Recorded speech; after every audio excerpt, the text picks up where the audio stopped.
Para começar esse vídeo, eu quero falar duas coisas importantes.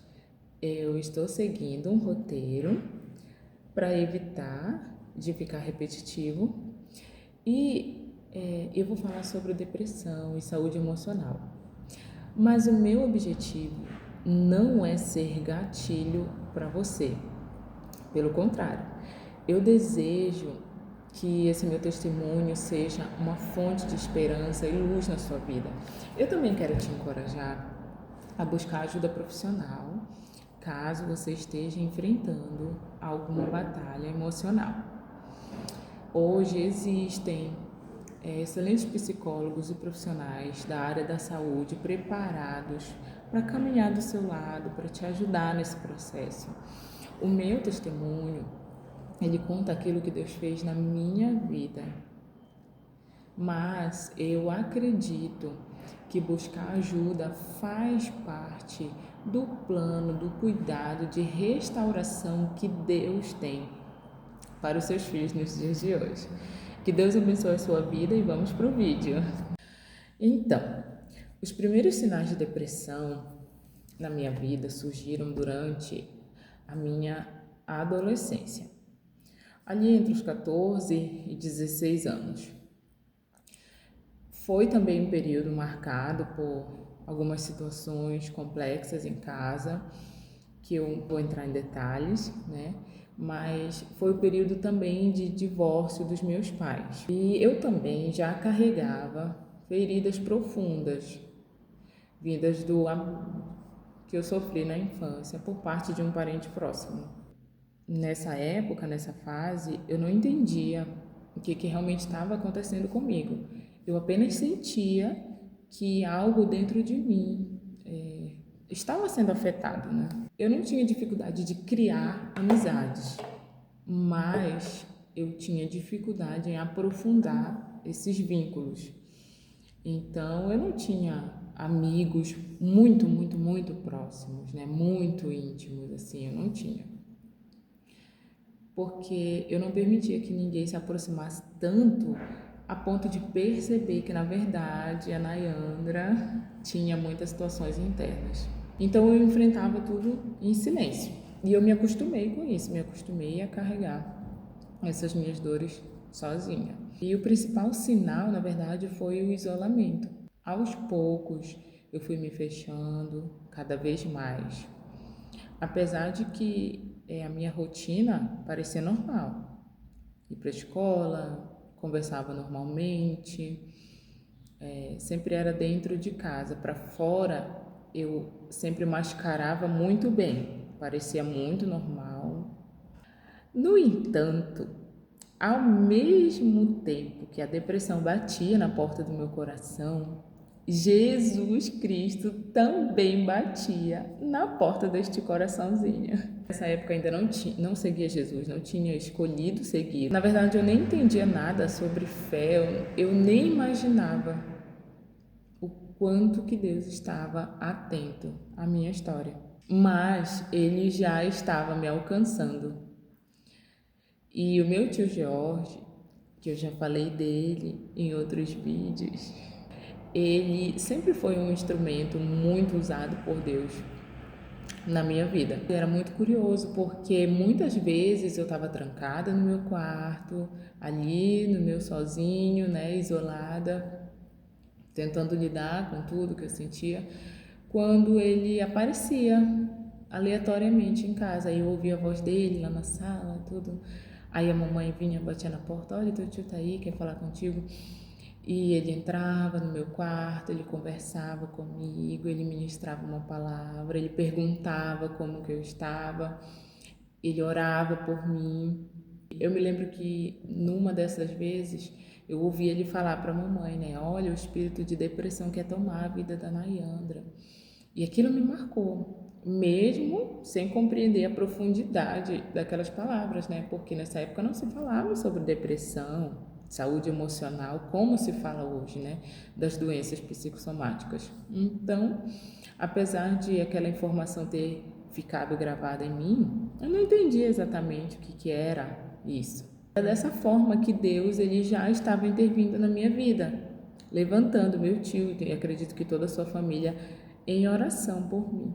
Então essa fase que eu estou citando aqui, ela aconteceu ali entre 2009 e 2012, mais ou menos. Porque em janeiro de 2013, como eu já contei para vocês aqui, começa a minha caminhada cristã. Quando eu me converti, eu achei que essas dores, elas automaticamente tinham ficado no passado. Agora eu tinha Cristo, né? A partir daquele momento eu tenho Cristo na minha vida. Mas as feridas, elas não desapareceram. Os sintomas, sim. As feridas, não. Eu pensei que nunca mais eu passaria por aquelas situações.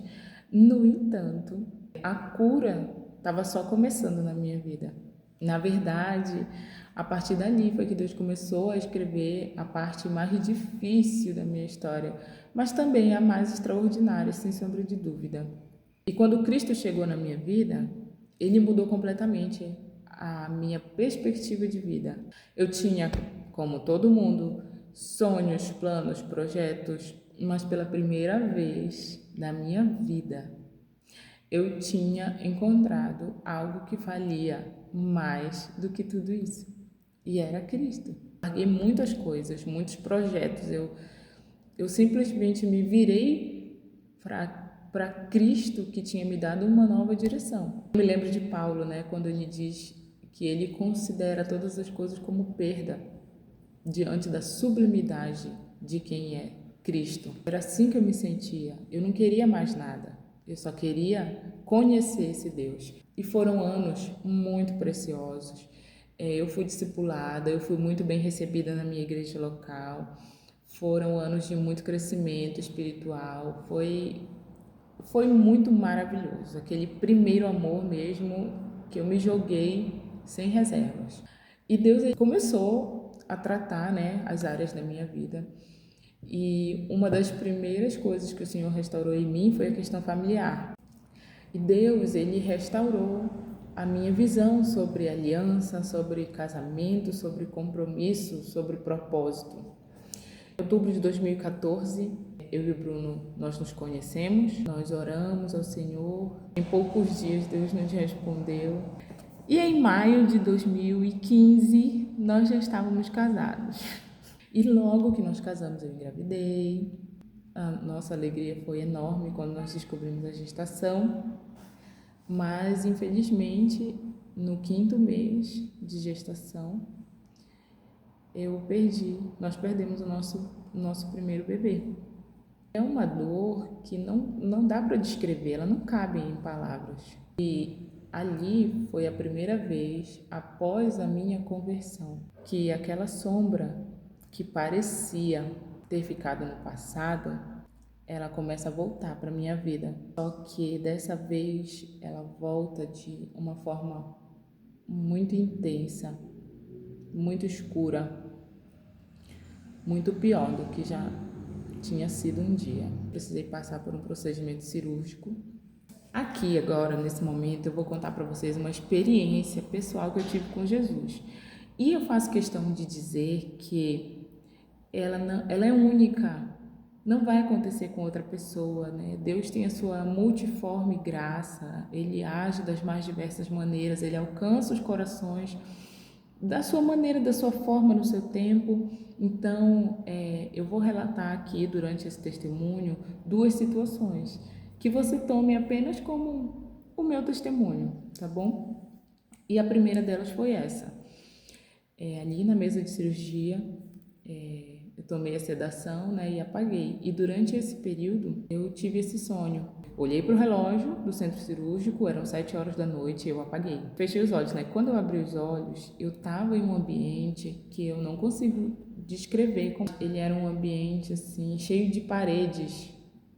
Em todo lugar tinha paredes, tipo, a cada centímetro, assim, à minha frente, tinha uma parede aqui, né? E elas se moviam, assim, para todas as direções, sabe? Se moviam.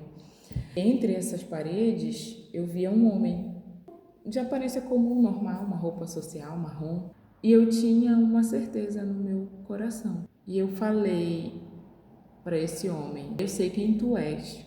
Eu parei e ele parou. Eu nunca via o rosto dele, né? A parede sempre cobrindo ele assim. Quando a parede subia, a outra parede já vinha, era algo assim, né? Eu nunca via o rosto dele. Comecei a correr atrás dele, ele corria também.